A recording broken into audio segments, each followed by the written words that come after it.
Can I make a ball gown in just 5 days?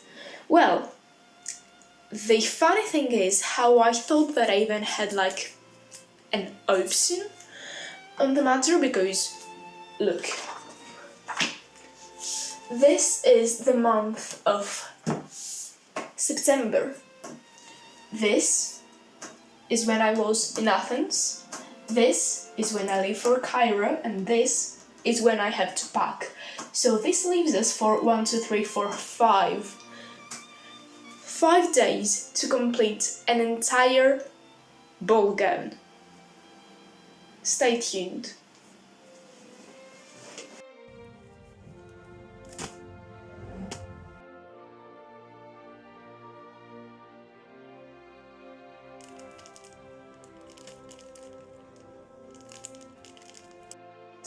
I got this gorgeous duvet cover with a matching pillowcase from IKEA that had this very distinct silvery green color.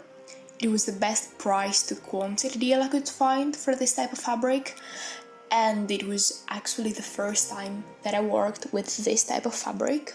It was so soft to touch.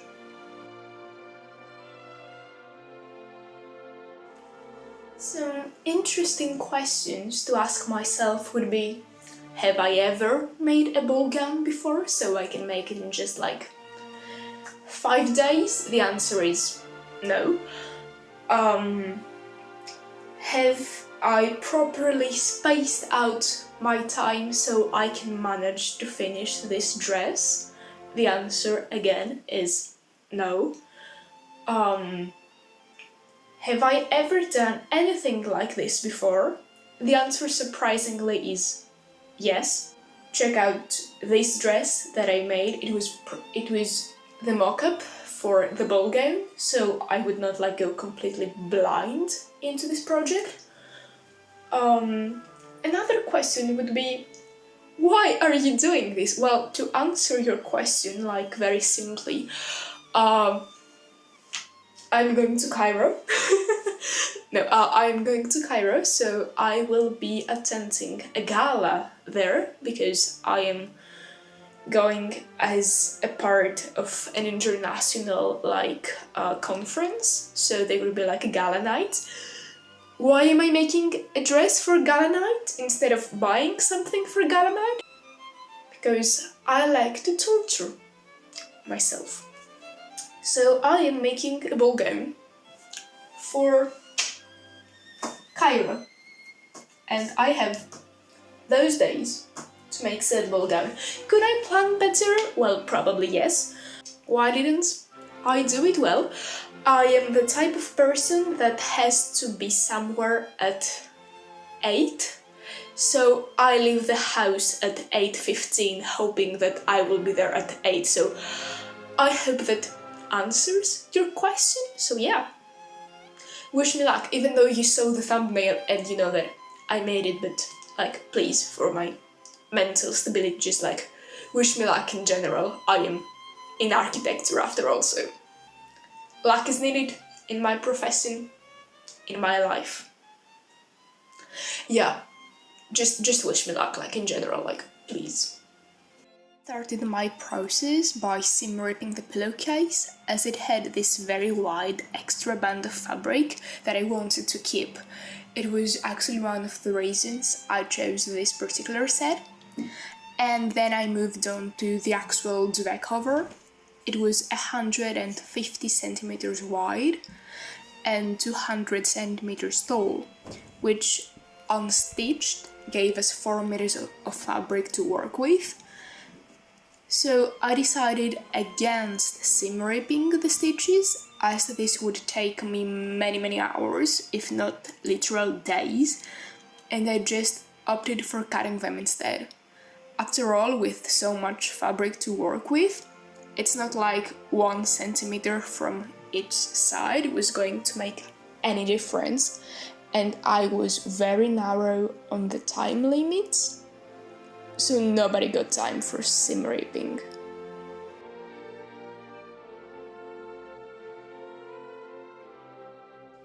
This is the skirt I cut out from the duvet cover after many hours of math, unfortunately. And then I traced my pattern for the bodice on the pillowcase fabric.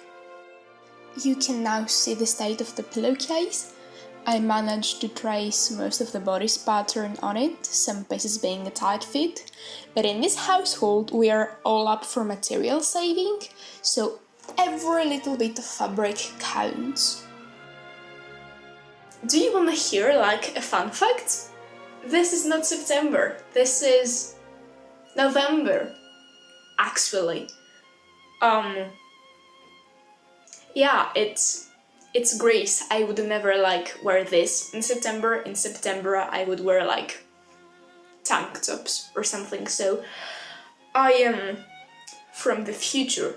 So that means that I know I made it. You know I made it. You saw the thumbnail bits. But yeah, just stay, please. Yeah, this was like, yeah, you don't care about this, like, let's just go back to the video. Next on, I moved to actually sewing the bodice top. This is a very tricky part, and you want to make a mock-up first, because flying blind is not a good way to go. The bodice will either end up being very loose or very tight-fitting, unless, of course, you are the goddess Micarah Tewers herself and you can just wing it. But when sewing the caps of the bodice, you have to be very, very careful to not make the same mistake that I did. You have to always put the different parts together, opposites attract after all, right? And then, of course, you have to connect your caps to your bodice so you can actually wear it. And of course, don't forget to leave a hole when you connect the cap to the bodice, as you will see in a moment.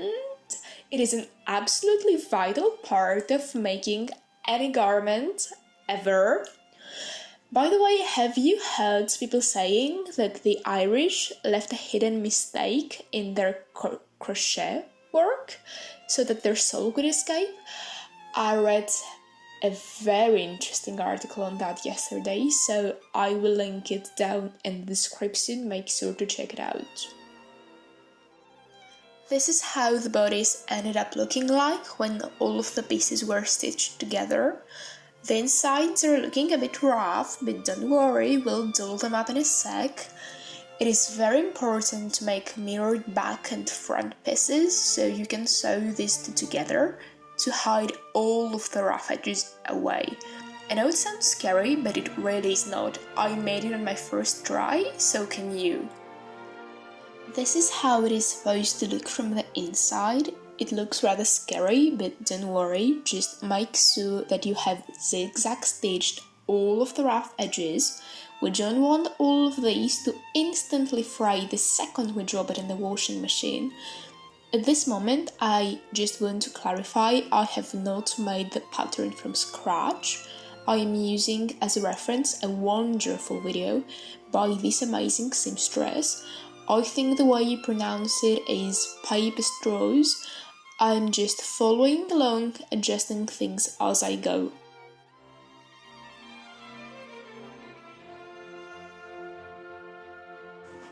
Do you want to hear another fun fact? I know you do, you don't have to reply.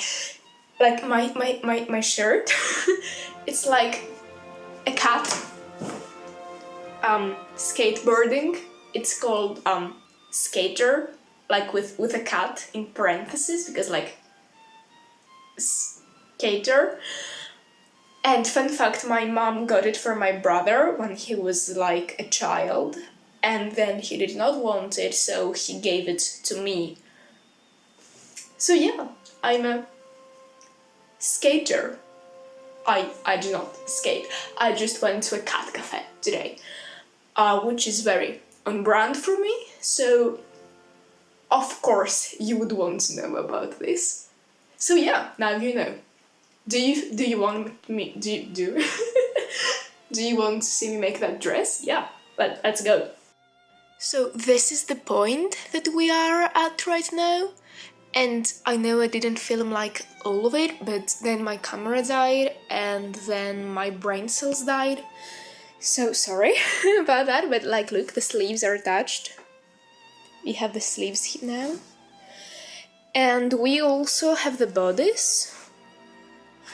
And this is the most scary part because the bodice is done and the skirt is done.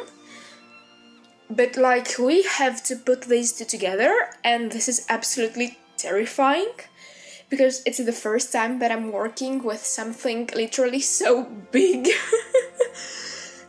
And for the moment I just have it pinned, and I just hope I manage to finish this because I have to finish this like in the next 4 hours or we will have like a serious problem.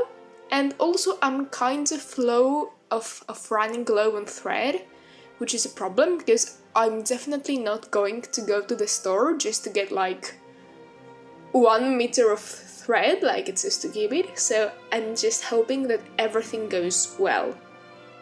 Also look at this. This is literally like back at the height of Twilight when the people would pretend that like Edward bit them. Yeah, that's Hazard, that's like Edward. So it is zipper installation time, and it is always terrifying because like look how big this zipper is. It's like 45 centimeters and they did not have like a smaller zipper. So zippers are always terrifying, especially like invisible zippers, but like 45 centimeters of invisible zipper is nerve-wracking.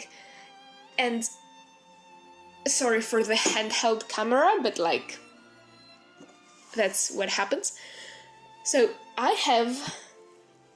have hemmed this with white because like nobody will see it, and also I'm running low on green thread. So what will happen is that I will pin this in place, and then I will have to cut a slit into the skirt to add the zipper in, and look how low it goes. It is absolutely terrifying. So let's get to work.